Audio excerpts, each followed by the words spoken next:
Here is the latest from Oil City News on K2 Radio. A 17-year-old girl is recovering in the hospital after a stabbing incident that happened on Thursday night in Casper. Just before 9:30 p.m., police responded to reports of a stabbing in the 1500 block of North Poplar Street. Officers arrived to find the victim conscious but suffering from a knife wound to the stomach. Life-saving measures were administered at the scene, and the victim was taken to Banner, Wyoming Medical Center in serious but stable condition.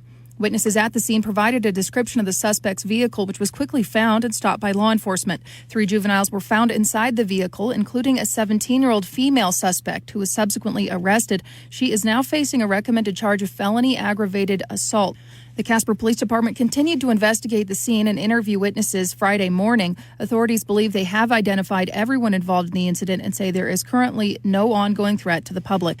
A 30-year-old Denver, Colorado man is facing life in prison after a federal jury in Cheyenne found him guilty of attempting to entice a minor to engage in illegal sexual activity. According to evidence presented during his 4-day trial, Gabriel Estrada messaged an undercover agent posing as a 13-year-old girl living in Laramie, asking if she would have sex with him. Estrada went on to ask the 13-year-old person if she had any friends who would like to join them in the encounter and asked about her sexual experience.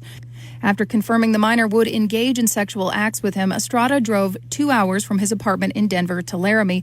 Estrada testified that he made the decision to drive to Laramie even after the minor told him her age and said he didn't believe she was 13. His sentencing has been set for January 13th of 2025. He is facing 10 years to life in prison and up to a $250,000 fine, along with 5 years to a lifetime of supervised release. Inside a Montana courthouse on Thursday afternoon, Travis John Branson from Washington was sentenced for killing thousands of federally protected eagles and hawks on the Flathead Reservation and trafficking their parts to the highest bidders.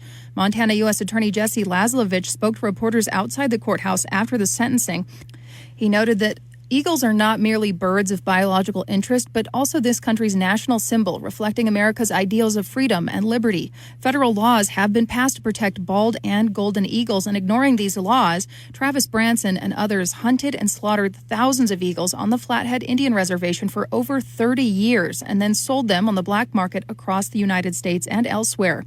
Laslovich said Branson bragged about what he called killing sprees.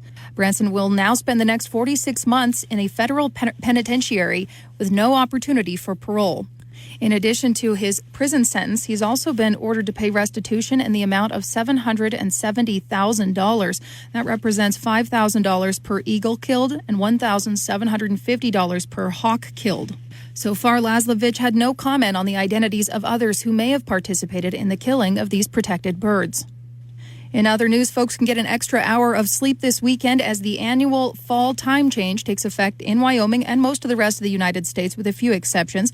It officially takes effect after 2 a.m. on Sunday, November 3rd, with the time changing from daylight saving time to Mountain Standard Time.